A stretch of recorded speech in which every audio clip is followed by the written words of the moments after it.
It is 8 o'clock on the East Coast. It is 5 o'clock on the West Coast.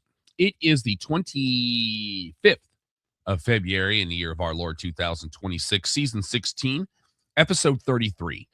754 times you have been welcome to the Clubhouse Podcast, your one-stop shop for all things sports, entertainment, pop culture, and pro wrestling. Welcome. My name is Rob. I am the executive producer of the Clubhouse Podcast, and apologies for last week. I'm in week 2 of being a little under the weather, but I'm light years ahead of where I was last week at this time, and I need to be. But there's also a specific reason that we're on tonight and tomorrow. Not tomorrow night. We'll talk about that here in a minute. That way for me is my co-host and a man who's about to get his mind blown. He doesn't. Oh, see, you can't set up something like that and expect it to just land, but we'll see. We're going to go around the horn first. At the bottom of your screen is the official fact checker of Sooner Gator Productions. And I can't see his shirt. You may know him as Ig Bunu, but his mama named him Don Ford. I'm going to call him Don Ford. All right, got a Coke shirt on today. All right, fair enough. The new Coke. This week was the anniversary of the release of New Coke in 1986.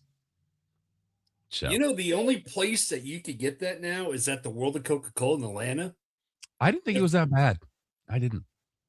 I Yeah, remember I had McDonald's down there. That's the only place in the world where you can now get that new Coke now. They still have it. Well, and to counterpart Rob's, I became a Pepsi drinker because of it. 4 decades later, we should probably rename it. I'm just saying. Yeah. All right, gentlemen. First of all, we have our latest acquisitions from Shirt Punch. This is the mystery shirt that I got. So bonus points if you understand this reference. Do not Google. Bells Beach, Victoria, Australia. Yep. Alex? I believe that would be a Swayze reference, would it not? To what? Oh, I was trying to not be specific in case Don wanted to jump in. But if Swayze is wait, hold on. Hey, Don, if I said that Bells Beach had the phrase "via con Dios," what would you say? I'm thinking, what was that thing with Patrick Swayze and Gary Busey? Weird that Gary Busey would be number 2 on the list, but you're in the right vein. No, what was that film? The surfer film? I forgot. Point Break. Yep. That was the mystery shirt. Okay. Interestingly enough, I believe that is my favorite Patrick Swayze movie. So, and they are now 2 for 4 in the mystery shirts with me. Okay. Now for the reason that I made the order. Get ready, boys. This is one of those, I saw it and I was like, oh, that's a purchase.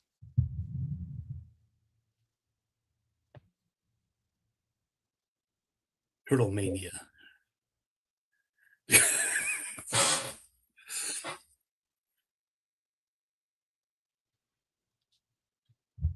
So, yeah, are you a big... I'm so glad I muted my microphone so I didn't say something that rhymes with duck at you. I love that shirt. That is a great shirt. So you're a big Turtles fan? Yeah.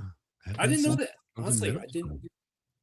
And it also plays into why we're on Wednesday this week. Yes, it does. Which we'll talk about in here in a little while. But just to give you the fine print, the belt is the Intercontinental Sewer Championship belt. Your main event is the Hamato Brothers versus the Shredder. Signature moves, the Cowabunga SPL Shell Shock, the Pizza Cutter, and the Turtle Power Bomb. Your special guest referee will be Splinter Sensei with their manager, April O'Neil. See, I take issue. Baxter Stockman should have been the referee. April and April and Splinter in one corner.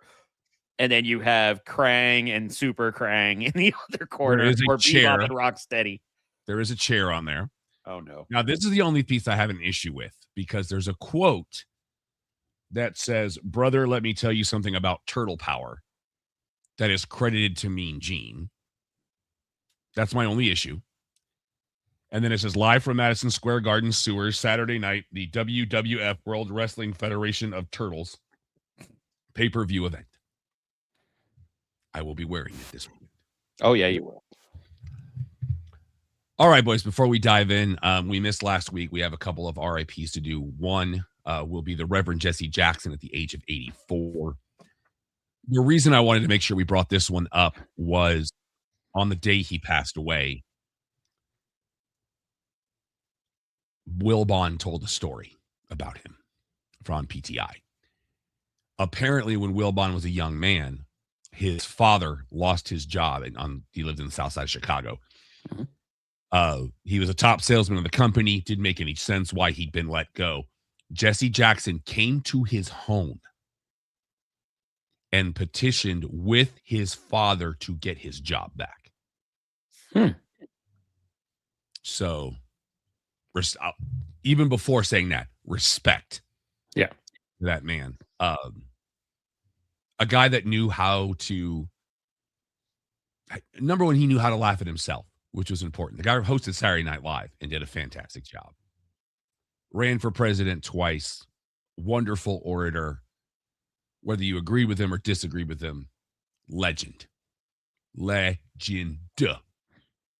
Period. Yeah, it's a classic case of you may not agree with what they have to say, but you will respect. Yep, exactly. Don, anything from you on that? I mean, politically, again, you may not agree, disagree, what have you, but the man has done a lot of good in his life and very well respected. And again, people may not agree, but say somebody who in the political world who says, I did not respect that guy. Yep. Let us dive into the sports section of this. A couple of quick UFL notes as the UFL is getting ready to kick off their season. They have banned the tush push, so you cannot do that. And any field goal over 60 yards is going to be 4 points. I'm on board with this. Oh, I think that there's already some carryover from this, and I may or may not have had a discussion with a certain person in this area, but I will not say the name. But the phrase that started this was the UFL's really good ideas, whether it was from the XFL or the USFL, seem to be finding a very quick transition to the NFL. As we have noted, not. Sorry? They have an agreement, do they not? The NFL and the UFL. They have I believe they have an unspoken agreement rather than an official agreement on that, where they'll test things out and they won't take issue as far as copyrights and things like that. So the NFL won't stomp on them with their billions of dollars. But the gist is we've seen things that work, whether it be the eye in the sky to expedite replays or the kickoff rule. Love it or hate it, it made the game more interesting this year. And they're changing that too. But as the discussion of how long kickers are making solid, consistent kicks from now, it makes perfect sense. And the biggest transfer we've seen on this, with the belief that it will go UFL to NFL within a year or two, is Brandon Aubrey rejecting contracts to become the highest paid kicker of all time, because the moment there's a 4-point kick, I want you to do a little bit of math for me here. If there's a 4-point field goal and a team is down by a touchdown and an extra point, that just puts them in range for another field goal, does it not? It does indeed. And Brandon Aubrey would be the primary person you'd want kicking from 60 plus. So why wouldn't he try to negotiate in good faith, saying this is coming, I'm going to be more valuable? Well, and what have I said all season? I'm sorry. If you're not kicking from 50, why are you in the league at this point? If it's this stage in NFL history. Yeah. I mean, at that point, that's a given. You have to either make 98% inside of 50 or make from 50 with relative ease. And a lot of good kickers are doing both. So good luck. You're talking 50 from where the kick is or where the ball was? A 50-yard field goal, where it counts 60, from where the ball is. Yeah, okay. Back to 60, from where the ball's at. Okay. Yeah. So basically, so if it's a 60-yarder, basically after the 50-yard line. Now, if what happens if they're 43? Because you have to get 17 down by 4 and they add the rule and they get to the 58-yard line? Are they going to say, "Hey, Don, let's put a pin in that"? Hold on, I think Rob was covering. Oh, sorry. Basically, Rob, you have to be at least at the opponent's 43 because you give 10 yards inside the end zone and then 7 yards from the center to the long snapper. Yeah. Now, Or I so- will I'm sorry. I will clarify that Dean Blandino, who announced this for the UFL, has indirectly addressed Don's point, and there have been discussions of whether or not taking multiple penalties to move back will be even eligible, because the other team could just decline. So there would be no yardage, and it would be a delay. But here's what I think is going to be really funny. There's a risk with any play. Can you imagine, say, and I'm going to use somebody who's not in the league anymore, but is local to us, with Luis Perez, who was a very smart quarterback in the XFL and then the UFL, taking that snap, running backwards 10 yards and taking a knee and setting up for a 4-pointer. I think this is going to get real interesting, because I think the issues that people can take of, well, what if they do this, are going to be so narrow that it's either going to be 100% the right call because of the game situation, or it's going to be so ridiculous it's not even going to matter. They can make a rule saying, hey, yeah, we're on the 40, but we want to go for the 4 points, so we will move it back to the 43 automatically. They can do that. No, they will not. They've already said that that's not a thing, Don. Oh, really? That's the declined penalty. Yeah. They would have to take the yardage and would have to be accepted. I think this is great from a strategy standpoint. I mean, again, if you ain't kicking from 50, you shouldn't be in the league at the way things are going in this day and age. But, it's also the risk you take if you're going to take the loss of yardage that you don't make the field goal. Now, I think Kornheiser had a very interesting point. It's like, if you're going to do it, go next level. If you kick from past 60 and you don't make it, you lose a point. Oh, that's interesting.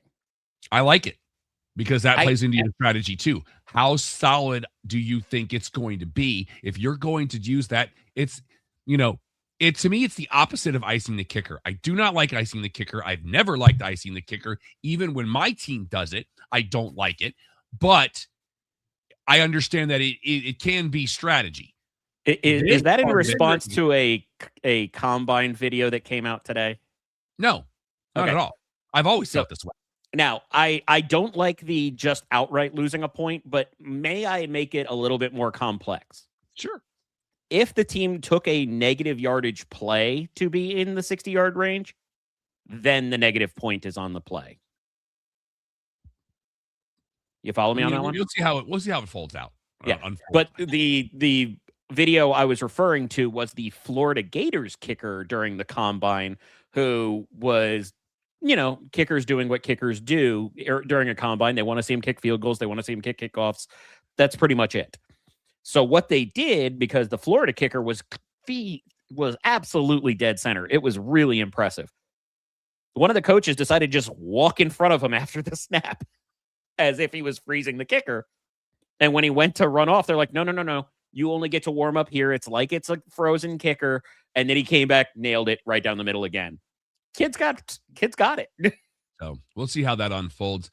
Let's get into NBA talk. Interesting headline that came down today, that they are talking about you have to play a minimum, I think they said, of 53 games or 56 games to qualify for MVP. If that was instituted today, Nikola Jokic, going for his 4th in a row, could only miss one game the rest of the regular season. I thought SGA won it last year, and he's actually looking like being ineligible this season because of that. Jokic was looking for his 4th, and maybe it wasn't 4 in a row. But they used a specific example today. Yeah, the big ones, and I kind of got this from a certain location in Vegas. We probably know where that is. There has been some drastic money moves based on these discussions, as well as just general line moves based on who you expect to be MVP, because of SGA and Jokic being out for as long as they have. And I believe they said that's your last 5 MVPs, or 5 of your last 6 that would be affected by missed games, as well as just seeing the betting trends move proactively. And I know where that is. It's in Nevada. You're lucky my buttons don't work tonight. StreamYard's being moody. All right, let's get into your standings. The Washington Wizards, average point differential for them is almost 11 a game right now. So they're taking a quarter off, basically. They're 15 games back. They are 11 back of Charlotte Hornets, now a half game back of Atlanta. Atlanta's 2.5 back of my Heat, and the Heat are a game back of Orlando. In the Atlantic Division, Brooklyn is 23 games back. They are 17.5 back of Philly. Philly is 2 back on Toronto. Toronto 2.5 back on Daryl's Knicks. But Boston's on a 4-game heater, and they're up 2 in the division. I saw them in those gold on whites the other night. Those looked amazing. Big fan. In the Central Division that has no Eastern or Western, the Indiana Pacers. Woof. How are you a major playoff team in the last 2 years, and now you're 28.5 back? I know that answer. It's called Tyrese Halliburton's Achilles. They are 9 back of the Bulls. The Bulls now 2.5 back of Milwaukee. The Bucks are now almost 10 back of Cleveland. Cleveland now is 6.5 back on Detroit. By the way, Bulls are on a 10-game skid right now. In the Western Conference, Southwest Division, because South and West are both in West. Fly Pelican, 25 games back. They're 5 back of the Mavericks. The Mavericks are a half game back on Memphis right now, but Memphis is 14 games back on Houston. But San Antonio's on a 9-game heater, so they're 5.5 up in the division. In the Northwest Division, the Utah Jazz, they're terrible and they're tanking. They're 26.5 back.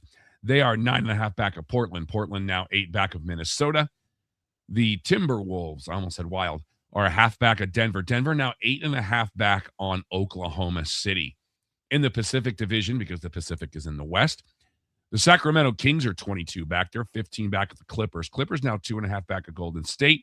Warriors now 2.5 back of Phoenix. And the Suns are now 2 back on the Lakers. That whole division's going to be up for grabs before too much longer. Let's get to the NHL and the Eastern Division, or Eastern Conference Atlantic Division. But before we leave the NBA, and I know this is weird for me to want to talk about basketball. You're not wrong. Outside of March, but I believe we may have not covered, because of timing, Chris Paul's retirement. Oh, yeah. I forgot about that. Yeah, it was a couple weeks ago. It just didn't line up with the show. But Chris Paul, a.k.a. the point god, the original State Farm NBA, I believe, spokesperson, CP3, who did nothing but excel his entire career. And him not getting a ring is pretty sad to me, especially where you see he came out of Wake Forest, took the league by storm, did nothing but just everything that was needed. I will actually miss watching Chris Paul play. And you know what? Today's the 25th. We'll round up, so technically we're talking March.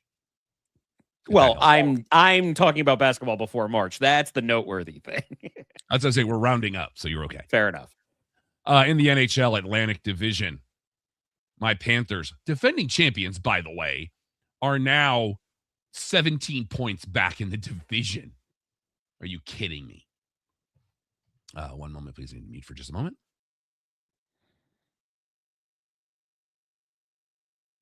Well, we do have pretty much a status quo for the NHL of late, based on the number of guys that were involved with the Olympics. We do have them returning this week. So we should hit the groove. I want to get to that in a minute, because I've got a question for you boys. Okay. By the way, shout out men's and women's hockey. Let's go. Mm-hmm. Both beating Canada. Florida's 2 back on Toronto. Toronto and Ottawa are tied at 63. They are 6 points back on the Boston Bruins, who are 1 point back on the Sabres.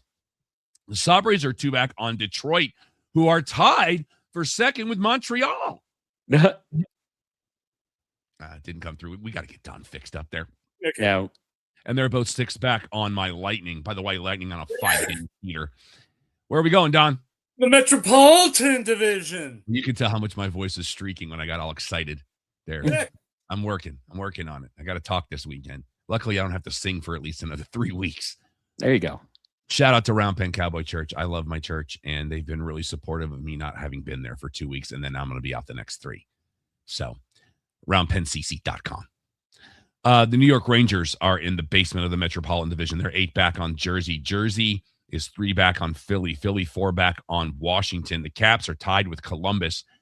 They're 4 points back on the Islanders. Islanders 1 back. Don, your Penguins are in second place in the division. Now, granted, You're 8 points back on Carolina, and Columbus is on a 7-game heater. But you're second in the division, bro. The playoffs if they keep at that rate, but I won't. Hey, we played 56 games. You're Yeah, I not know. that far off, bro. Yeah, they'll probably make the playoffs. Who am I, Vince Russo? What was that? I don't know, bro. In the Western Conference, Vancouver, they're kind of in the toilet. They're 26 points out of first place. They are 10 back on Calgary. Flames are 6 back on San Jose. I don't have my range back yet. Sharks are 2 back on the Kings. Kings 3 back on Anaheim, who are tied with the Kraken. They're 1 back on Edmonton. Edmonton 4 back on Vegas right now. And in the Central Division that has no Eastern or Western, just like the NBA, St. Louis Blues, they are 34 points out of first place right now. And they are not North America's favorite game show, by the way, boys. They are 3 back on the Jets. Winnipeg, a point back on Chicago. Marcus's beloved Blackhawks are 6 back on Nashville, who are 5 back on Mammoth. Mammoth 13 back on Dallas. The Stars are a point back on Minnesota, and Minnesota's 5 back on Colorado. Let us play North America's favorite game show before we get to our sports topic of the week. What is the goal differential? Oh, you went to a one shot on me. Thank you, Alex. We're working out making this thing look cool. I'm just saying. What is the goal differential for the Vancouver Canucks? Don, do you want to take this one first, or should I? Yeah, I'll be daring. I know. Let's just say I'm going to be 60. Negative all right. 60. Alex. Yeah, it's been a minute. I don't know that much has happened since the last time we actually got to play. But with Rob's reaction to the number, I'm going to have to say probably closer to like minus 68 for Vancouver, but I could be totally off base. The Vancouver Canucks have played 57 games. And thank you for doing the switching, Alex. It means a lot that you're doing that, because we have gotten compliments on the changing of the one shots from many, many people. Many people. So thank you for doing that. The Vancouver Canucks have played 57 games. In those 57 games, they are 18-33-6. It's almost March, boys. That gives them 42 points. Oof. They are 6-21-4 at home, 12-18-2 on the road, 2-7-1 in their last 10, and they're on a 3-game skid. The Vancouver Canucks currently have a goal differential that, had Alex done Price is Right rules, he would have nailed it. It is minus 61. Don was 1 off. You know, the worst part is I thought about doing that, and I was like, no, I've done that to him in the past. I'm going to pass on it this time. So here's my question, boys. The Winter Olympics, gangbuster ratings, excitement all over the place, storylines, just like the Olympics always are. But the number of injuries that the NHL is now dealing with as a result of the Winter Olympics, though, they just kept coming across my screen the other day, and it made me wonder, are we suffering more injuries now than we have in the past? Am I just noticing it more? And how will this affect the games going forward from an NHL standpoint? Because you could have key people like the Stars have a guy who are out for 2 weeks. By the way, I think 3 or 4 Dallas Stars either have a silver or gold from the games. Shout out. Yeah. Will this make the NHL more hesitant down the road? Because I don't think from a player standpoint, this is a big deal, because these guys want to play for their country. And I get that pride in where you're from. But we had a lot of injuries come out of these Olympics. I think this happened to be more of a notice situation, because I think there's a big thing that most people don't acknowledge when it comes to this. I don't know if this Olympics applied, but in normal international competition, you wind up playing on a much larger surface because you're sharing with figure skating or different aspects like that. I don't know if they had a dedicated facility for this one. It seemed like it was more standard size to the NHL, but I think the injuries are not new. I don't think this has been anything different, but you also have to realize they talked about not having NHL players, period, for a long time. And part of that became, well, what does the player want versus what does the team want? And it's, you listen to your boss kind of aspect in that range. But I don't think this is going to change. I think it's better for the game to be seen globally with the NHL players involved. And I don't think there were more injuries. I just think it's because of how our news cycle has become so.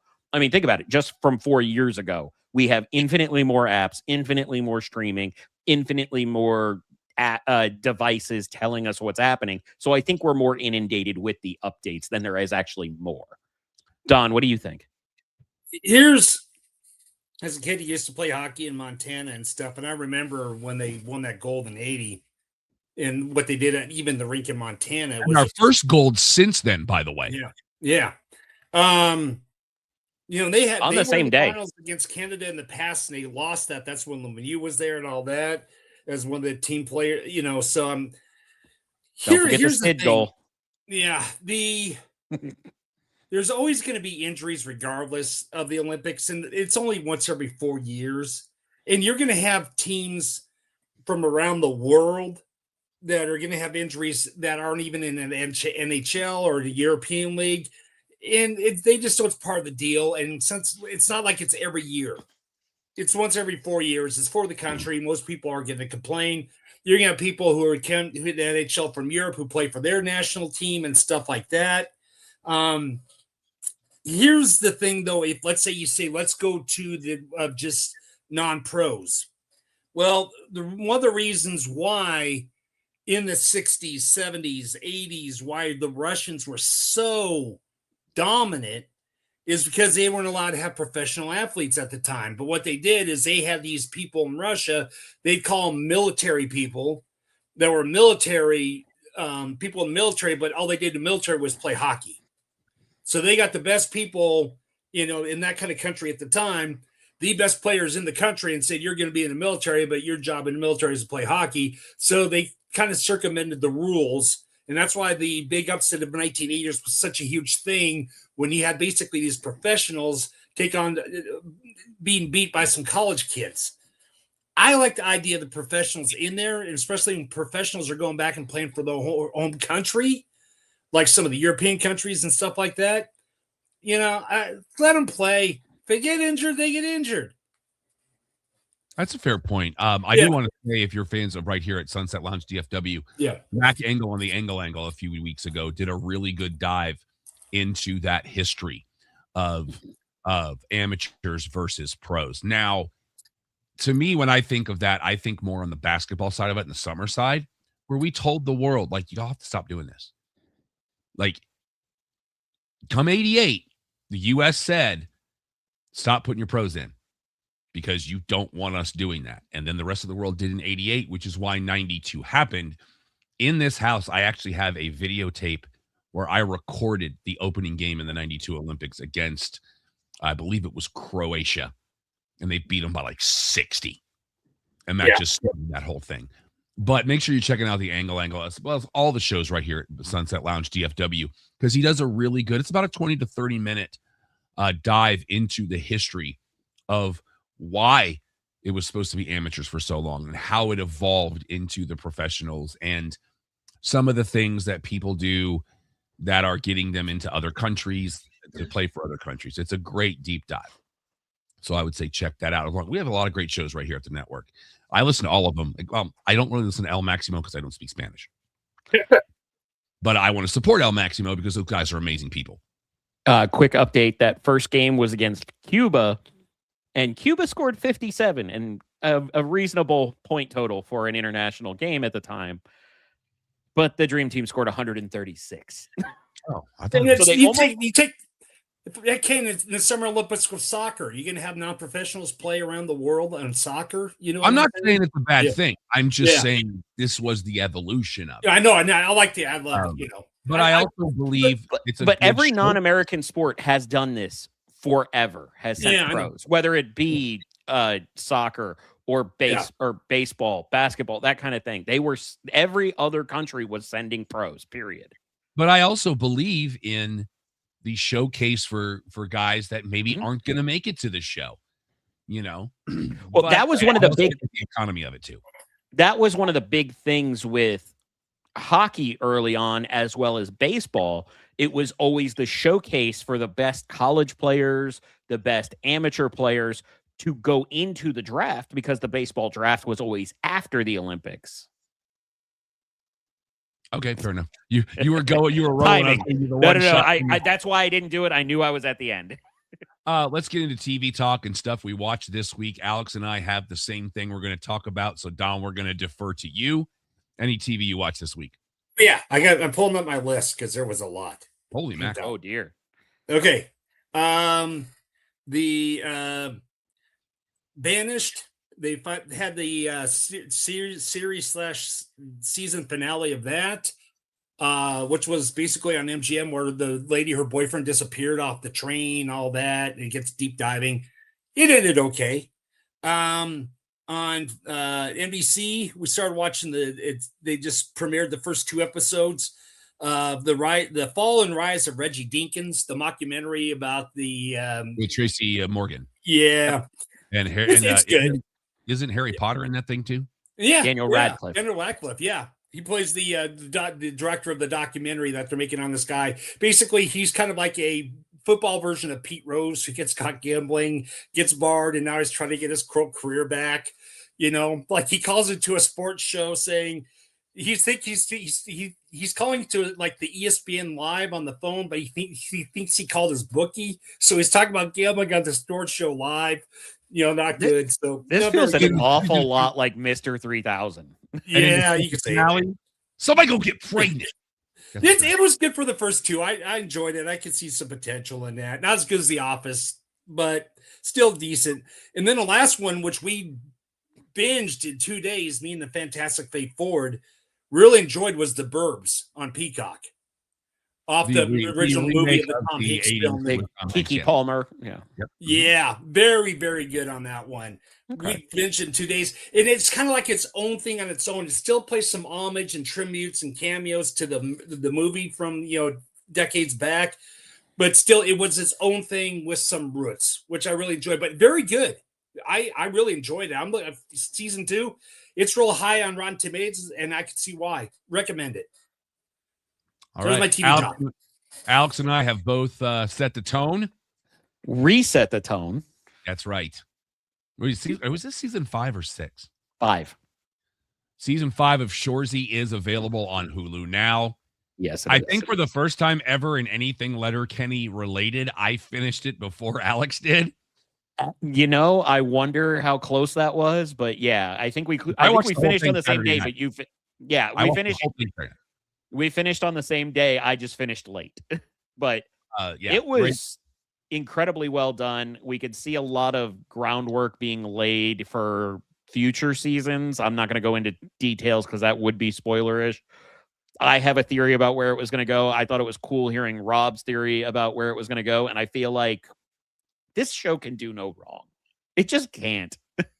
What's it again? I'm sorry. Shoresy. It's the Letterkenny spinoff. Okay. And the guy that's one of the guys that's responsible for Letterkenny is currently having quite a bit of success with a little show called Heated Rivalry. That would be Jacob Tierney. Yep. Well, I thought it was really funny because you had Jacob Tierney and Jared Kiso create Letterkenny together. And then after Letterkenny finishes, they go on to both do hockey shows that are very different, but equally beloved. And I thought that was really cool. Multiple laugh out loud moments in this season of Shoresy, especially in episode 2, which is simply called The Great One, and you can find out why on your own. Silvestri, I want to hit him. I want to hit Silvestri so badly.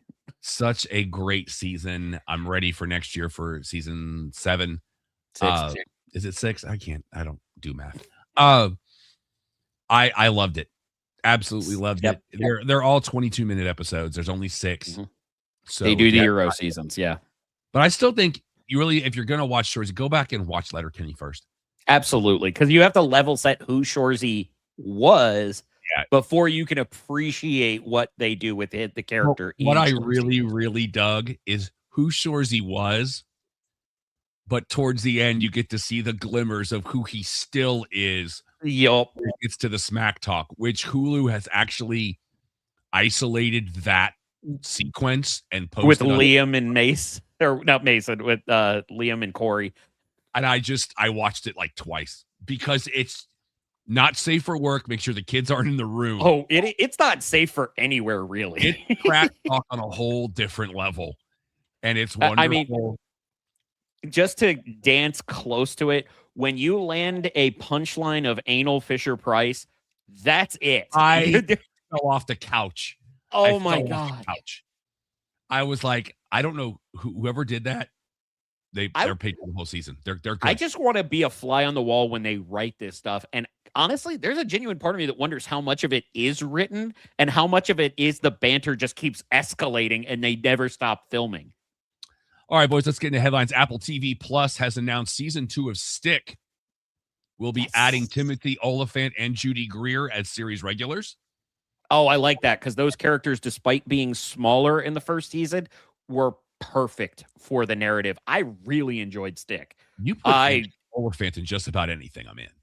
Oh, no. But what I'm saying is Stick, very reminiscent of Ted Lasso. If you have not watched it, go watch it. It is not the same as Ted Lasso, but it has the feels. And it's about golf. Yes. CW announcing that season 4 of Sullivan's Crossing starts on April 20th. Very popular with them. HBO Max, TNT, TBS, Warner Brothers has renewed Industry for a 5th and final season today. So if you're fans of Industry, you got one season to go there. Hulu, Disney Plus, Fox, they have canceled Tell Me Lies after 3 seasons. And we have Baywatch reboot news. I did see this. And this is not going to be like they're not recasting all the roles because your lead, who will play an adult version of Hobie, which was David Hasselhoff's character's son in the original, will be played by the great Stephen Amell. Which now I'm like, do I have to watch this now? We had to watch it originally. The moment Stephen Amell is involved, we are, I don't want to say contractually obligated because it was only a bottle of wine, Mike. But still. MGM Plus news for you, Don. Do you know you're getting a series based on the Magnificent Seven? Yeah. On MGM Plus, and Matt Dillon has been cast in one of the lead roles. I'm game on that.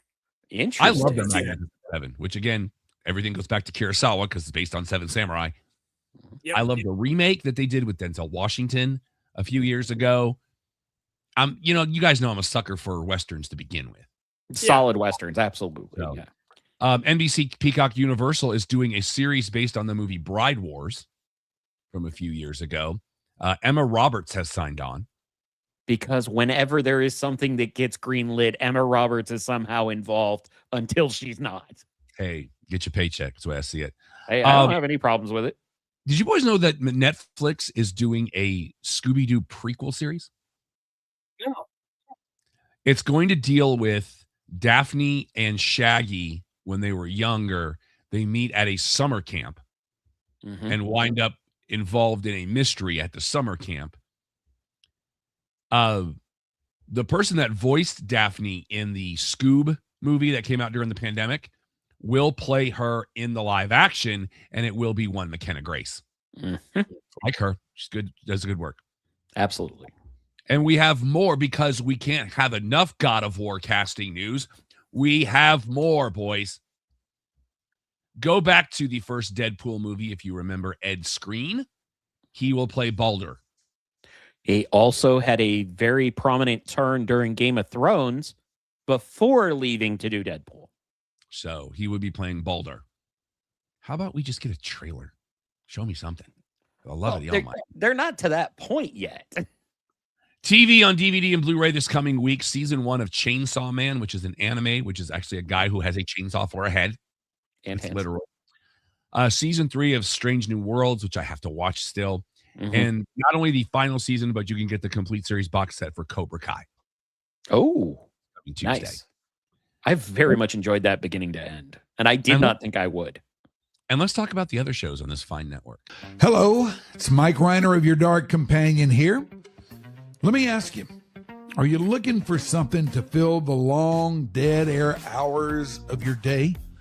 Well, join the Sunset Lounge DFW and Your Dark Companion on patreon.com, YouTube, and wherever you get your podcasts. Replace those sad, slow hours with sports, pop culture, music woven into interesting conversations. So step inside the green door, have a seat at the bar, and get in the groove with those shows and so very much more.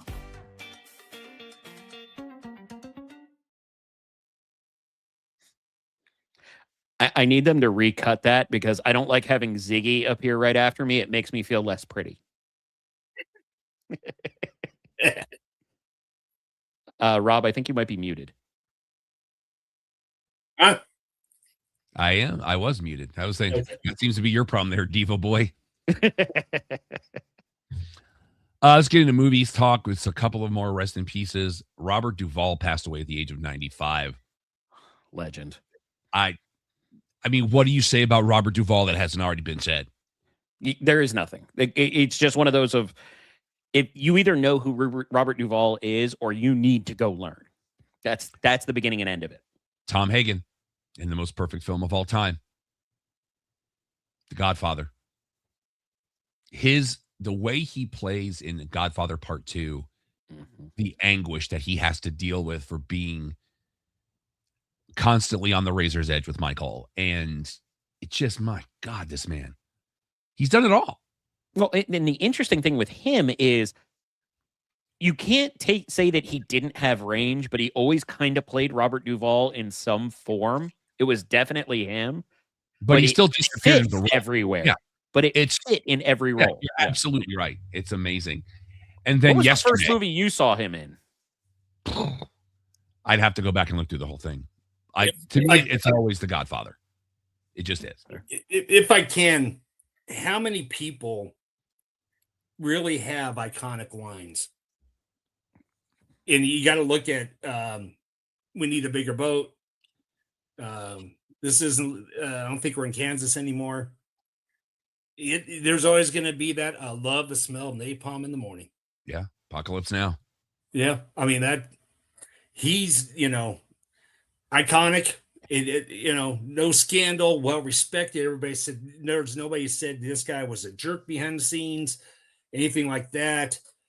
And again, how many people have those iconic lines which will be here 100 years from now? People will still be saying, "Go for it." Yeah, no.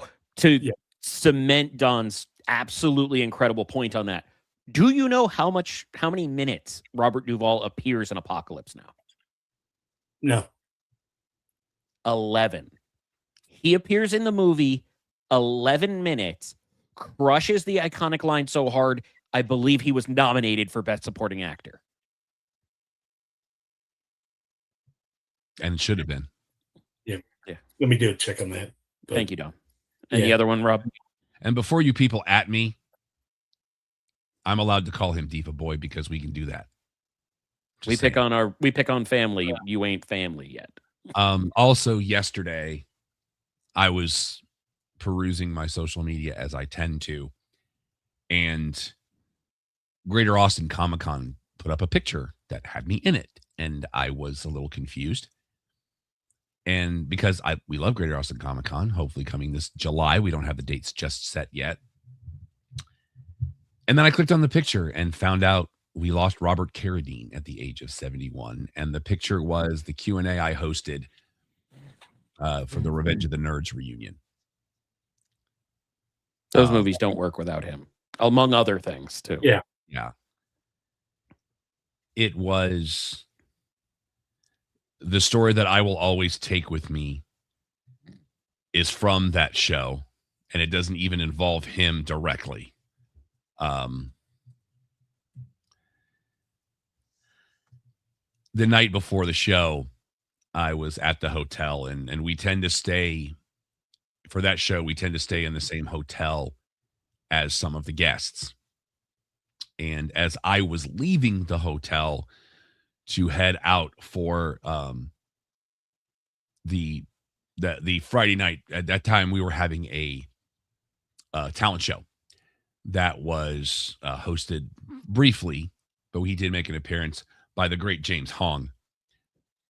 As I was leaving, Curtis Armstrong was walking in, and I called him Mr. Carradine, and that haunted me for about 24 hours.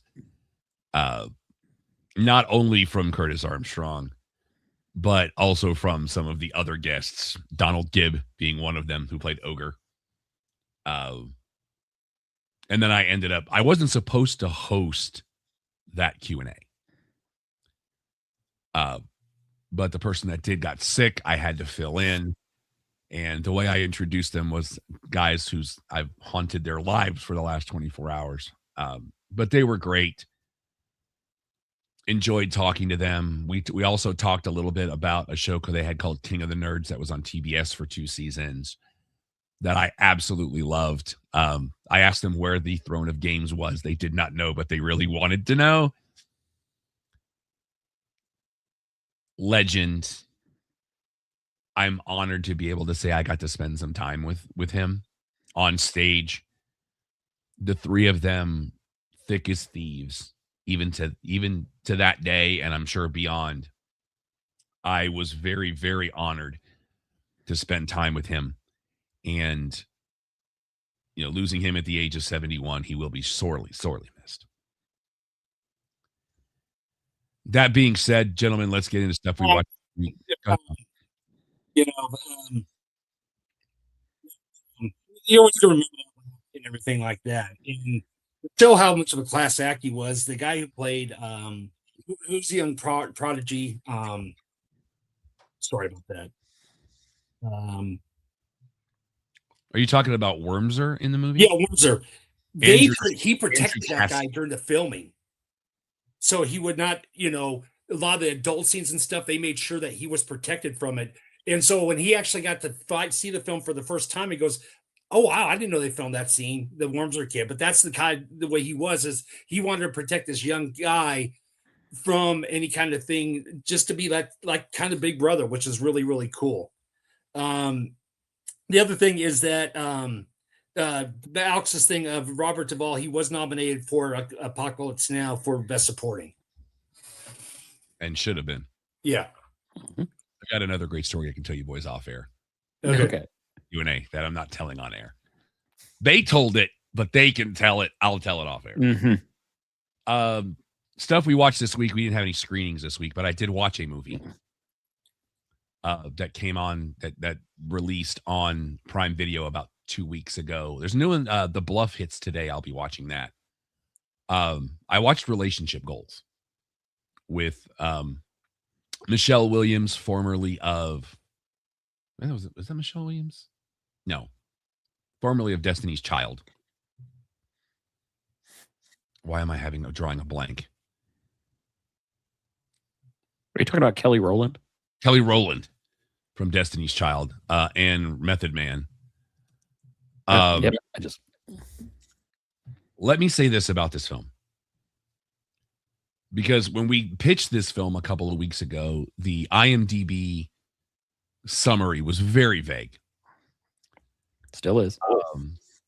It is based on a book. Now, I don't know if the story comes from the book, but the book itself plays a major role in this film. This, on a certain level, is a faith-based film because the author of the book is a pastor in Tulsa, and he and his wife are in the film as part of the story. Pastor Michael Todd and his wife Natalie. I believe Transformation Church is the name of their church in Tulsa.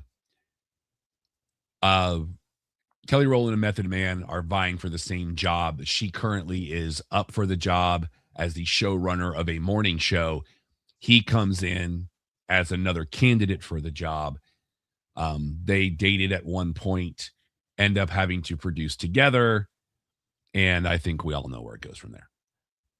She has two friends. One is the host of the show. The other one is the makeup artist. They're all best friends. It's not bad. Definitely chick flicky for sure. There's one point in there that I kind of went, oh, I mean, I guess I know why this is here, but really? Method Man's another one. You put him in just about anything, I'm going to watch it. Because Method Man's meth. I mean, he's the man. That's why he has man in his name. I can't, I mean, it's an hour 33. Dennis Haysbert has a small role in this. Huh. Mr. President. He's one of two people I will call Mr. President. The other one I'm upset I may or may not be able to interview. Again, it's a good girls' night in kind of a movie. Hour 33 and out. You know. It's not bad. Just it's not great. Did we get a chance to talk about the reviews from a couple weeks ago? We had a lot of them. I've slept since then. Well, I know we talked about Epic beforehand, but not since the reviews. But also, I was wondering, selfishly, full asterisk, acknowledging the selfishness, if we've had a chance to talk about Blades of the Guardians. I want to say we did. Okay. But if you want to reiterate, I want to reiterate it again. I want to stress on the go see this. Well, I'm going to put you on a one shot so I can That's sip on absolutely fair. Go for it. But I even if I've talked about this before, I can't get past how much I enjoyed Blades of the Guardians, and it is so incredibly grand. It is a martial arts spectacle.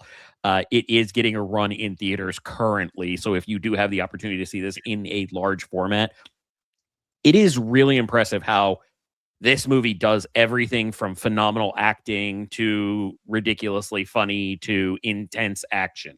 It 100%. If you like anything martial arts based and you don't go see this in a theater, I will be disappointed in you. Speaking of martial arts, I have not yet, as we get into trailer talk, apparently there's a new Mortal Kombat 2 trailer out. I have not watched it yet.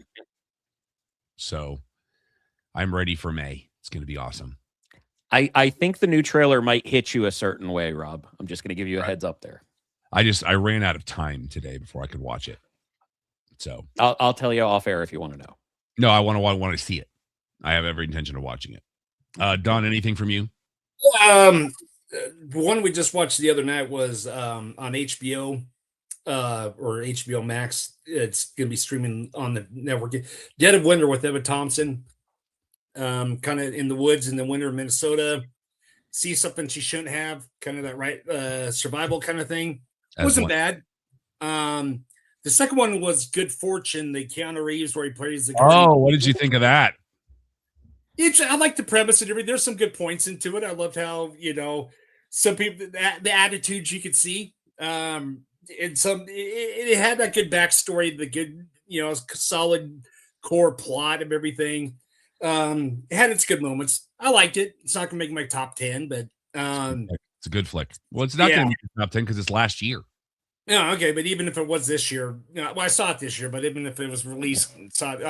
The last one. Well, there's a couple of people who reviewed it. If you wanted to compare notes. Lastly, Rob, this one was for you. Spinal Tap 2. Loved it. Loved it. Not as good as original. Not as good as the first, but it was very good.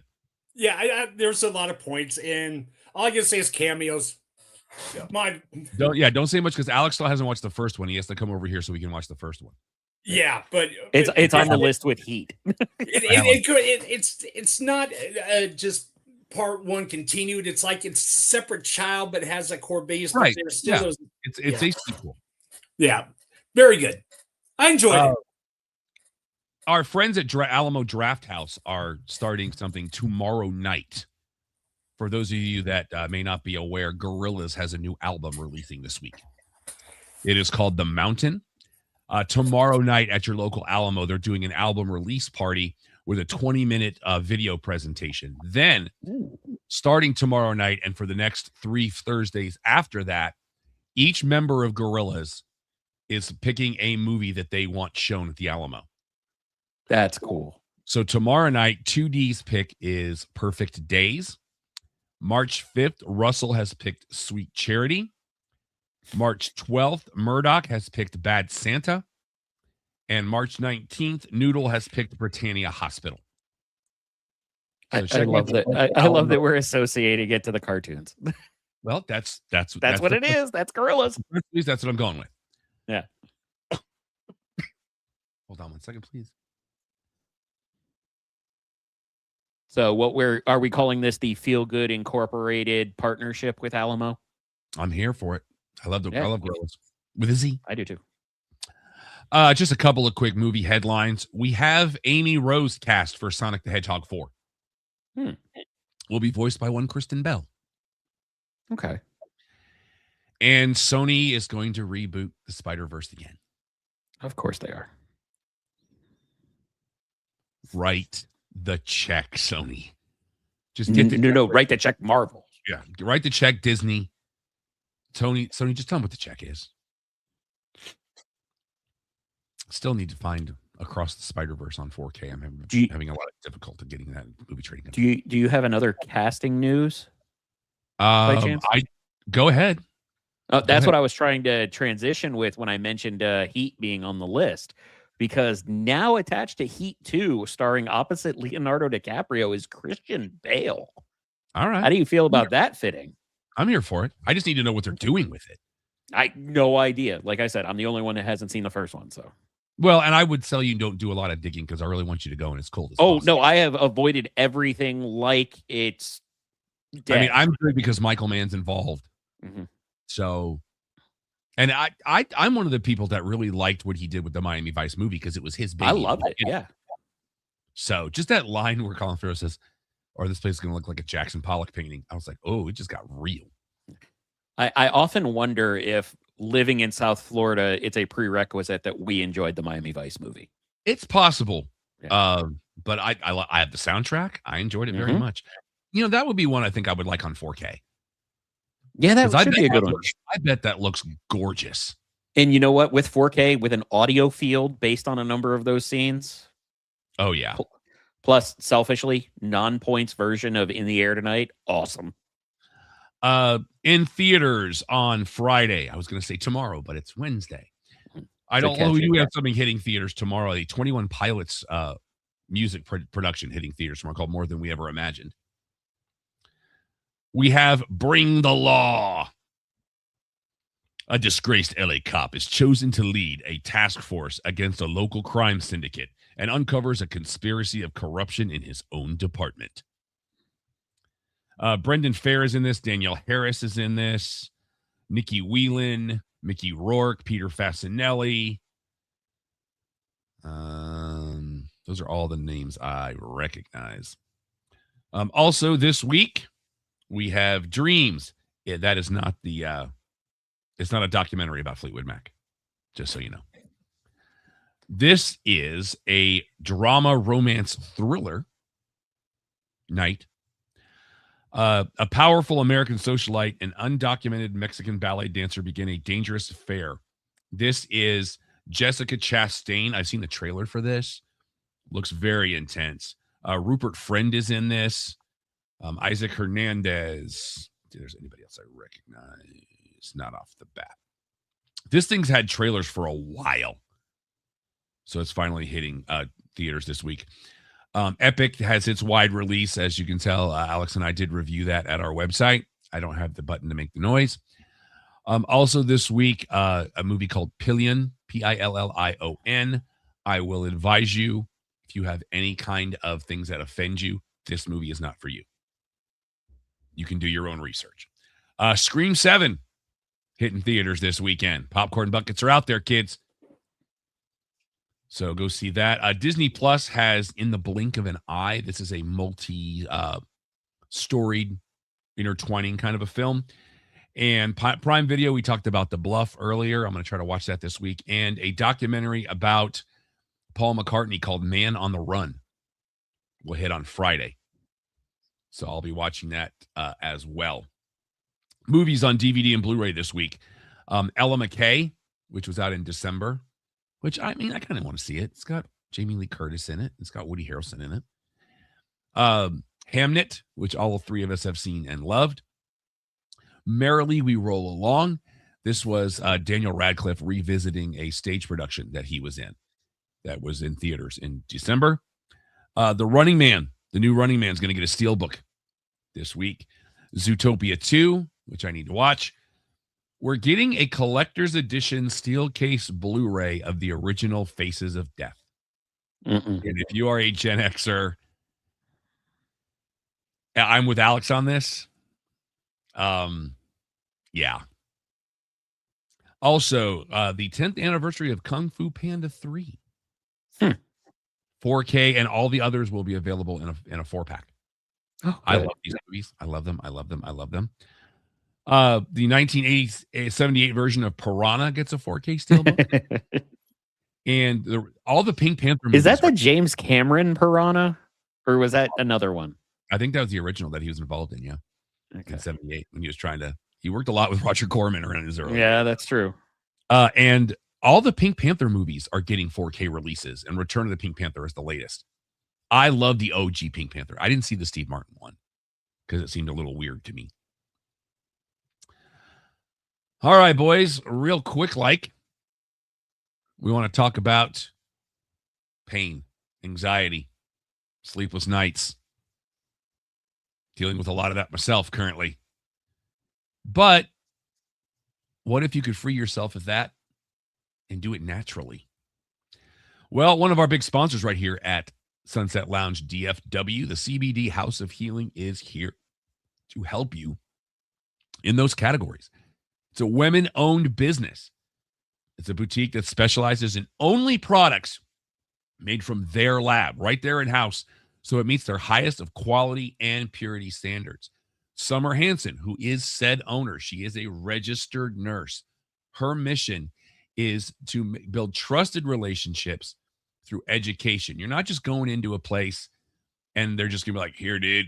No, she wants you to have the knowledge that you can care for yourself, because self-care is the ultimate goal. So if you need relief from stress, from aches, from pains, from sleepless nights, you can go to cbddallas.com or visit them at 8550 Plano Road in Suite 101. It's at the corner of Plano Road and Northwest Highway. They even have slushies if you're into that thing.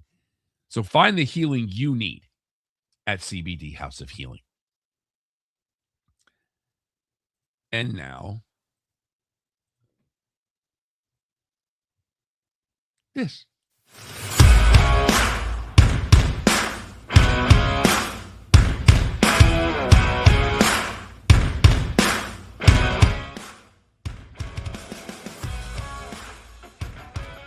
The Cheap Popcast is your one-stop shop for all things in the world of professional wrestling.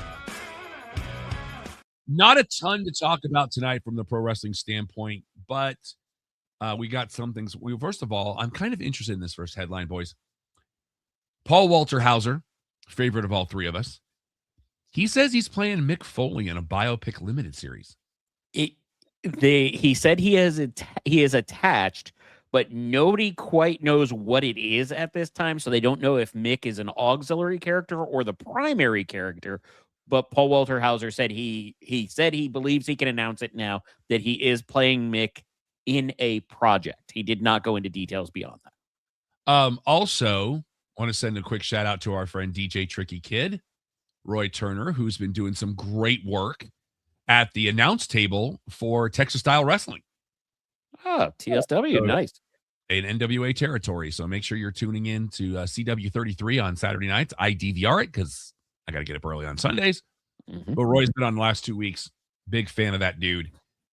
Check out his work as DJ Tricky Kid, too. He's awesome, awesome work. Speaking of the NWA, the Crockett Cup will be in Forney at the OC. Yep, April the OC 4th. Theater. Great venue, even if it is smaller. Not the best date to pick, but, nope. You know, what are you going to do? Some TNA headlines. First of all, shout out Mike Santana. He's celebrating 3 years sober. So shout out to Mike Santana. You have a tangential one to that as well. Go ahead. With Michael P.S. Hayes. Go ahead. Who is now at, I believe, 17 or 18 months. Let's go, P.S. Is it Battle Royal or is it Battle Royale? I never know. Well, to me, it's like a battle Battle royal Royale. to me it's battle royal if it's wrestling. It's battle royale if it's film. Well, it is the Royal Rumble. Yeah. So technically, but Jody Threat won one. She's got a future title shot. Mhm. Also, you have a new Intercontinental Champion in Trey Miguel. You have international. Oh, is that not what I said? No, you said intercontinental. Oh, okay. Yeah, and I like that he changed it to a green belt. I like the green better. Well, it suits him. And Ariana Grace is your new Knockouts champion. Because, we saw that coming about 3 months ago. Yeah. And Kaz has re-signed a multi-year deal. As he should. Even if he's not performing, that man is TNA at this point. Between him and EY, one of them must stay with the company forever, even if it's only behind the scenes. It's like having a number, at least one junior and one 3 named person in NASCAR at all times. And somebody with 2 first names. There's always 2 first names. Sarah Rowe has officially retired. Officially retired. She has been quasi-retired and raising a very lovely family. Most recently known as Valhalla with War Machine. I cannot call them War Machine. They're War Machine. Just call them War Machine. I hated the Valhalla name. It's Sarah Logan. I mean, our next. Even if you want to call her Sarah Rowe, do that. Our next 2 question mark overseas please have been announced. May 31st, we will have Clash in Italy. Mm-hmm. In Turin at the Inalpi Arena, and allegedly that will kick off the European tour, which will also include Night of Champions in June in Saudi. Also rumored. Okay. So, shout out to the McAfee. He is going to be in a multi-episode arc for season 4 of Tulsa King. Somehow I'm now less interested in a show I enjoyed. It's 3 episodes he will be featured in as an arc. Oh, and by the way, he has a new agent that's allegedly trying to push him into everything, and McAfee's there for it. Allegedly, the spinoff with Sam Jackson called Nola King allegedly now will be Frisco King, and it's going to be filmed here. That is looks like I need to dust off my headshots. So, the Chamber is this coming Saturday, and now rumors are abounding. We talked 2 weeks ago about this terrible idea that they're trying to do in Vegas for Mania, where they're blacking it out within 50 miles. They're trying to do it in Chicago, too. I was sent an offer regarding Las Vegas and this. I am not taking them up on this. Okay. To book at certain hotels that are advertising Mania events. Should that happen, a number of them are offering free rooms if they end up not being able to show. Now, mind you, Vegas has always been here. We'll give you the room for free because then we know where you're at.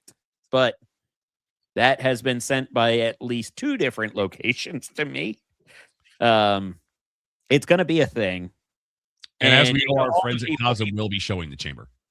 And to all the people who are like, oh, they can't black out everything. Yeah, it's not about blacking it out. It's about that fine. Yeah. Even if they have the licenses, which is even crazy. Yeah. Well, allegedly they're being refunded on the licenses or notified that they will. Chicago, they're going to black out Chicago in the live event there too, like they're trying to do Vegas because they're not getting enough. They already are. Yep. Why do you think they have that big box on Raw and SmackDown? It's all the unsold tickets to pay-per-view or to Please. I didn't tell you the theory. I heard who it is today. Oh, I know who the betting favorite is. Is that the same? Yes. That is who I read. That is the current betting favorite right now. I'm kind of here for it. But betting favorite. Well, his best friend is in the company and is a champion. Your betting favorite of who's in the box right now.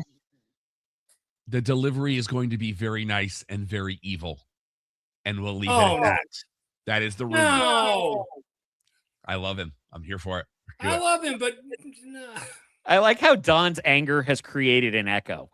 How bad do I need the moment with him and Uncle Howdy right now? No. Yes. No. it'll happen. No. And He's then- going to Raw. Get off it. No, and I want him to have interactions with The Miz.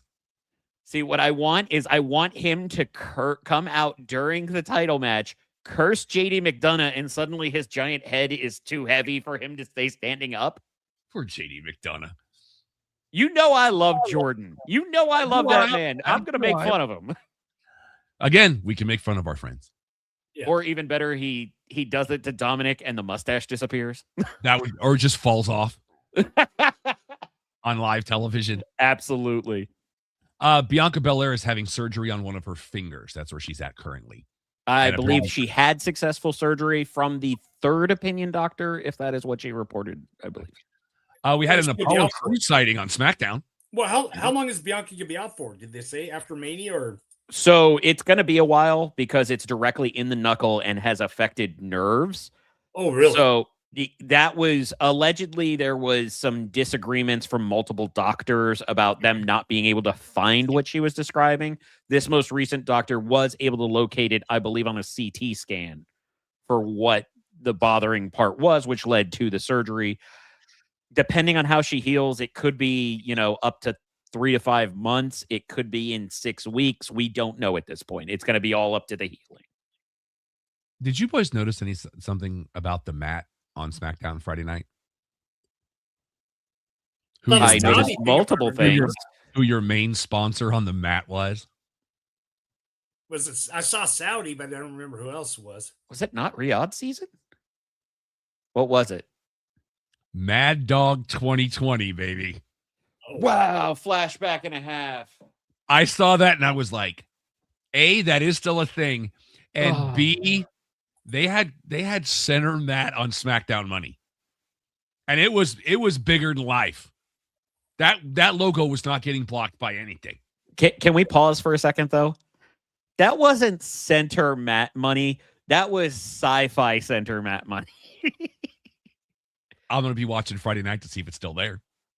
Yeah, 'Cause we're back in the I'll be USA. curious to see myself. I doubt it. And you don't hear me say this a lot. The match that got Kiana James into the chamber, that finish, well done. Absolutely. For those of you that did not see it, Charlotte puts the figure 8 on Julia. Kiana goes underneath Charlotte once Charlotte arches her back and gets the roll up. Gorgeous finish. Gorgeous finish.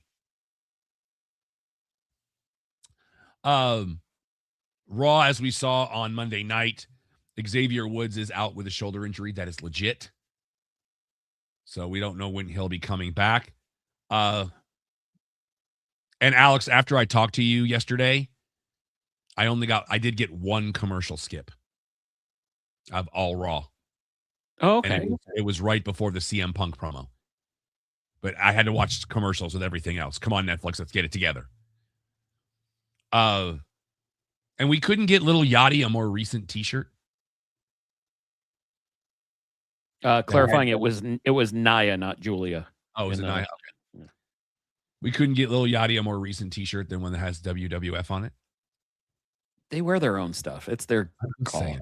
It's Just- probably him picking up where Travis Scott left off, and they're trying to figure out between him and Offset who they're going to sell stuff through. I liked the whole AJ thing.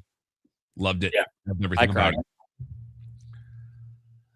it. And then they announced he is going into the Hall of Fame this year. Be the Yeah, first one this year. No, now? Stephanie. Steph, I forgot. Yeah, Steph. I'm sorry. Yeah, we actually had a talk about that think the it's other gonna day, be Don. I'd be one-shot. curious to sorry, Rob, what were you saying? I'm putting you on the one shot. Go. We had an interesting talk the other day about why, because usually by this point we have, 6 to 8 names for the Hall of Fame going in. I am currently under the idea that they may be limiting the number to go in to try and give them more time rather than saying, oh, yeah, this person's going in too. Oh, yeah, this person's going in too. And then quick video that we have always hated because it meant a legend wasn't getting their due. But in that same scope, is it possible that they're just withholding names because they're trying to see which way the wind blows to try and make tickets sell? Don, what do you think? It could be that, because usually even before the Rumble, they have our 2, 3, or 4 announced already. What do you think it is, though? Why do you think that we don't have that? Probably because, again, the ticket sales could be bad or whatever. I don't know. And here's the thing. I always say this. In Mania season, the SmackDown before WrestleMania, just put the Hall of Fame on that night, that during SmackDown. Our edition of SmackDown is the Hall of Fame, and do it like they used to do, where it's just them going to stage and all that stuff, because they already got the story told. People are in town, and it could be a respectful thing, like when me and Rob went to the Hall of Fame inside American Airlines Center. That's the way it should be. If I was Con, if I was H, I'd say from now on, Friday Night SmackDown is the Hall of Fame. Well, Don, something got announced last night that may change things in that. Yeah. There's a lot of people. So go ahead. So put a pin in that for now. Yeah. But there are a ton of people who deserve to be in the Hall of Fame. I mean, I could see why they did AJ and stuff like that, but I could give a list of at least 20 people who deserve to be in the Hall of Fame. That's always what it is. That's always what it is. Yeah. There's always going to be a list. Yeah. But you also have to remember, a lot of times there's people that they've asked to be in the Hall who have said no. Because but if they're not doing other things, it's a $5,000 Legends contract, which means you're at WWE's beck and call. That's part of the reason Shivani didn't do it, was because he was working in too many places. And he was like, I'm not going to sacrifice a Georgia game for some one-off signature. Rob? So they have to have a Legends deal to be in the Hall of Fame unless they That's part of the deal. They do now. And speaking of Legends contracts and things they didn't have rights to, I saw earlier this week, and I don't know if you boys saw this, and this, Alex, this might pertain to you more than Don, but I don't know how much Don knows about these things. Mm-hmm. Arcade 1-Up was bought out. Mm-hmm. This new company, I can't remember their name off the top of my head. They have done an XL of WrestleFest. No LOD, no Sergeant Slaughter, because they don't have the rights anymore. And for WrestleFest, LOD's part of the reason you get that, because they're the tag champs. Because they were just at the toy show in New York a couple of weeks ago. It's a company called Basic Fun that is actually over Care Bears, Tonka, and a lot of retro gaming properties or toy properties. And what I appreciate about what they're doing that Arcade 1 didn't, the new cabinets, you don't have to buy the stand if it's not tall enough. They come, I believe they're 3/4 scale at this point. So I couldn't tell you. My issue, though, is with like AJ going in. Yeah, he deserves it. Yes, he does. But this fast, I have no issue at all, because I want him in that Hall of Fame, and then before Bound for Glory, he goes into TNA's, and I'm good. I want him in New Japan's as well. I mean, 100%. Remember, I'm the guy who has said for years, if AJ Styles could cut a remotely MJF level or Ric Flair level or Dusty Rhodes level promo, he'd be the greatest of all time, and it wouldn't even be a question. And I mean that sincerely. Yeah. But my thing is just immediately he's in. I think that, there should be some time period. That's just me. It's kind of like in football, they have to be out. The 5-year rule. Yeah. That's just my. You got the Good Brothers. I got to see Bobby Roode on my screen again. Mm-hmm. Abyss. Okay, cool. I'm more used to seeing him without the mask now.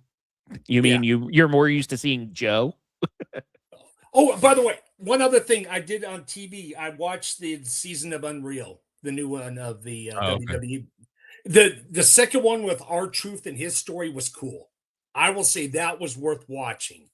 that was probably the best of the 6 or whatever. But it's basically behind the scenes. Here's what we're going to do. This is why we're doing it. Yeah. The storylines more than anything. It's not the personal lives of the people too much. That's an interesting transition, because Abyss / Joseph Park is the reason I won't watch Unreal. Really? Oh, What? Did you not hear about this? No. So during the first season, a match that he produced went wrong. Like, it did not go well.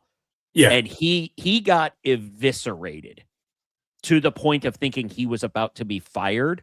By Pritchard, right? And I believe it was Pritchard. But a number of other producers came up and were like, it's cool. You do a great job. There's a reason you're here. And basically coaching up this man that is a legend. Let's be honest. I did read He is a TNA legend.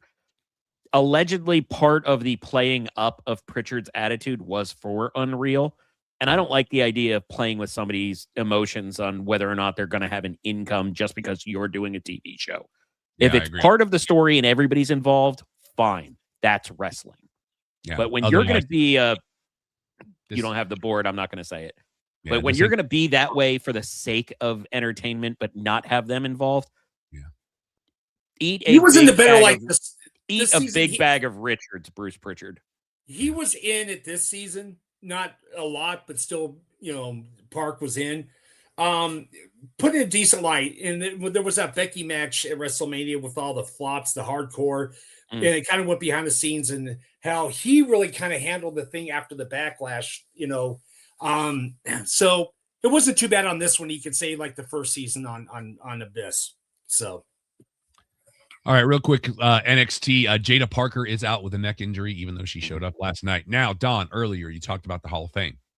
Yeah. This year, there's a time slot available. It is Saturday morning because Stand and Deliver will not happen during Mania weekend. It's going to happen April 4th in St. Louis, which is where SmackDown will be the night before. They announced this last night after NXT. So you could still do Saturday afternoon, but as Alex and I can personally attest to, doing anything on Saturday morning is a bad idea because we missed the main event of Stand and Deliver because we had to get to the stadium for night 1 of Mania. Yeah. Technically, we didn't miss it. We just had to watch it on our phones on the train. We missed being in the arena, Yes. which really, given how early we got to the stadium, maybe not the best itinerary, because how long did we stand outside waiting to get into the stadium? Well, you also have to remember they were talking about everything being in Dallas, but Mania was in Arlington, and nobody understands how far that is unless you live here. Yeah. I have an idea, and I think NXT would be the perfect place to try this idea. We had a 4-way tag team match on NXT. With all of these cool little graphics that they like to put on our screens all the time, what would stop us from putting something on the screen to tell us who the legal man is at all times? Especially in something like a 4-way tag where it's just mayhem. I can totally counterpoint this. That is such a narrow scope, and they're not going to want to do it because there's going to be some form of twin magic because that always comes back. There's going to be the who's the legal man. And right, you could do that, but fun for the heels, if nothing else. Oh, no. And I get that, but here's where your problem comes in. You have now introduced the idea of having to do a review of matches after something has happened. And yes, I remember the dusty finish, but I still hate that. I'm just saying. You have new tag champs in the Vanity Project, question mark? Mm-hmm. We're pushing these kids to the moon. Oh, yeah. Don't be surprised when that Evolve title changes into something relatively soon, too. I want to go back for a minute because I got my head edged this morning because I got shows coming up. I saw a commercial for Car Shield. It was on the NHL Network. Have you seen this latest one? I think I have. Where it's the two guys in the locker room, in the hockey locker room. Run it. Flair comes in, says they're not playing with passion. He wants to get in the game. And he starts telling him to make him mad. And he becomes the Flair Wolf. I have not seen this. I can't. He becomes the Flair Wolf. I mean, let's be honest. At this point, it's Flair doing just about anything feels cringe. Yes, he's the greatest of all time, but let it go, bro. I know how many alimonies you probably have to pay, but God, find another outlet. Statement. I can't say I didn't giggle a little bit. And I did kind of wonder how did it take us this long to come up with Flair Wolf? I mean, it's been there for 40 years. But yeah. Isn't that what Lethal called him at one point when he was stuck in his macho cycle? I don't remember. I want to say that was used before. You had 3 new champs out of the 4 belts on the line last night, by the way. New speed champ in Elio LaFleur.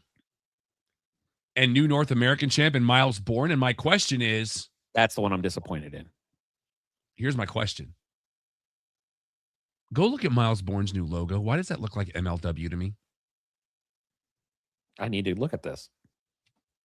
It looks just like the MLW logo without the graffiti W.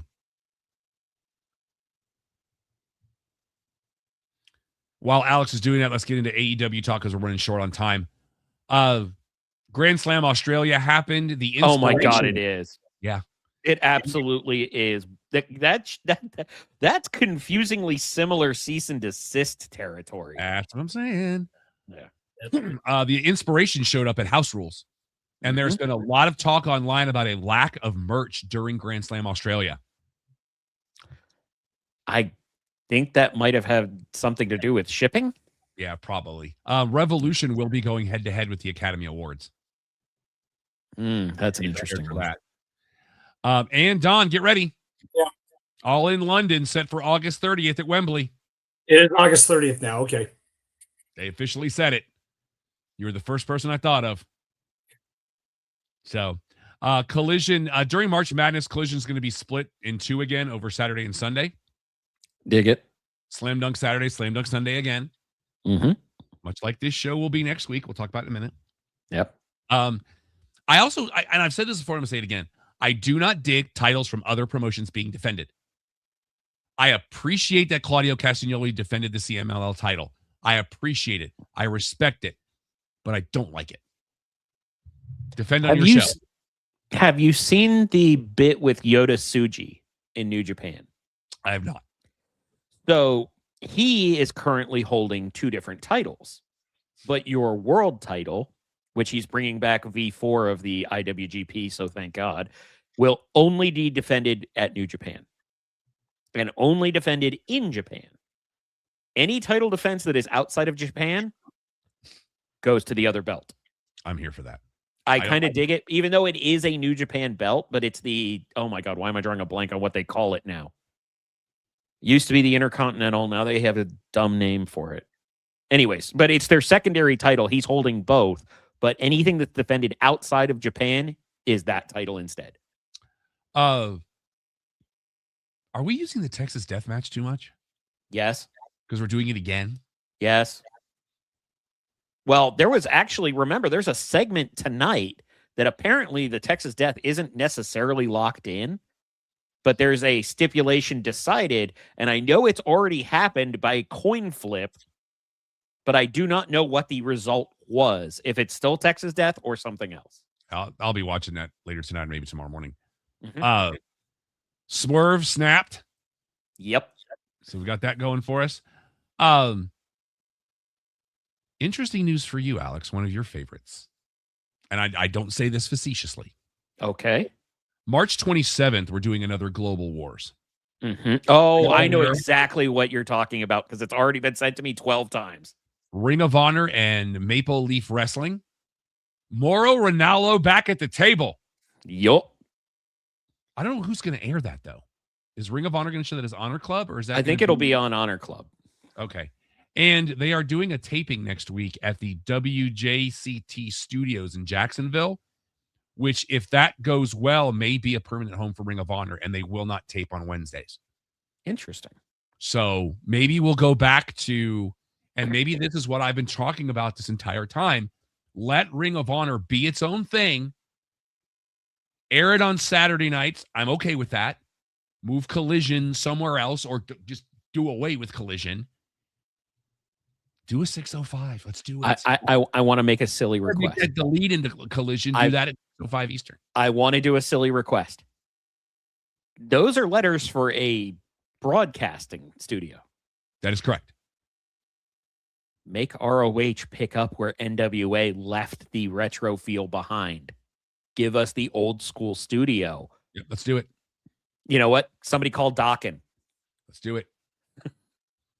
It's still your ringtone on my phone when I don't have that doesn't surprise me. Speaking of split, we talk about splitting Collision. We'll be splitting this show. Excuse me. Next week, our show will be back on Thursday.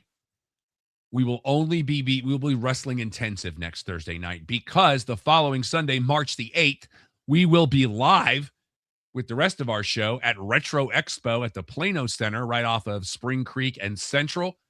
It's going to be a great show. There's going to be a Battlestar Galactica reunion. Bruce Kulick, who played with Kiss for the better part of 2 decades, is going to be there. We're having a Monster High reunion. Some great artists, both old school and new school Battlestar Galactica panels. It's going to be amazing. I'll be there hosting Q&As. Alex is going to be hanging out with me. Don will be there with us on Sunday. Do not miss this show. Now, this weekend, if you're down in the Austin area, I'll be in Pflugerville at Giganticon this weekend hosting some Q&As. We're going to have a Turtles panel with James Saito. He will be part of that, as will Kevin Clash. I'm going to be interviewing some great voiceover artists, some great comic book artists. There's going to be some cosplay stuff that's going to be fantastic. Giganticon is back. It is in Pflugerville this Saturday and Sunday. Next weekend, Saturday and Sunday, Retro Expo in Plano. Weekend after that, on the 14th and 15th, will be Hill Country Comic-Con. It's just, like I said, I'm trying to get my voice back, so I'm ready to go. Big things happening. Come join us. Make sure you follow us on all your social medias. It's right there. There's a QR code you can click on. You can follow me on all your social medias if you'd like. Everything is Yes That Rob Irvin. That is spelled ERVIN. Also, be a member of our Patreon. Thanks to our Patreons. We got a little off track because I got sick, but I've got some cool stuff coming up that I haven't even told the boys about yet that I'm thinking about doing. Alex, go. I'm Vexploit on all social media. If you'd like to help out the show, please go to ProWrestlingTees.com and search for the Cheap Popcast. Oh, right. We don't have the .com. Anyways, we got a lot of different shirt options, a lot of different color options within those designs. If you're an artist and have tweaks or even designs you want to submit, you'll get 100% of the proceeds of any shirt sold, and you can send that to Alex at theclubhousepodcast.com. The URL to get those awesome shirts that even make me look good, ProWrestlingTees.com/Cheap at Twitter. I'm Eddie Bunu, IGBNUU. If you want this match at your place, email me, Don at theclubhousepodcast.com. We love doing live shows and hanging out with the Empire. Unfortunately, this weekend we could not be at the Bankhead Film Festival in Garland. Make sure you check that out. Some great student films there. Excuse me. You can email me questions, comments, concerns. Tell me to go pound sand. I am Rob at theclubhousepodcast.com. Charla Marshall is on Pinterest because we're morally obligated to say that. I don't want to send a shout out to Charla. Go to Overlord Caps. I just got a Bam Bam shirt from them. They just rolled out their Golden Girls collection. Our normal show every Thursday night is normally at 8 Eastern, 5 Pacific, your one-stop shop for all things sports, entertainment, pop culture, and pro wrestling. So until next week, for Alex, for Don, for the Empire, I'm Rob. Clubhouse is closed. Brittany Palmer, I need stuff to talk about. Help me out.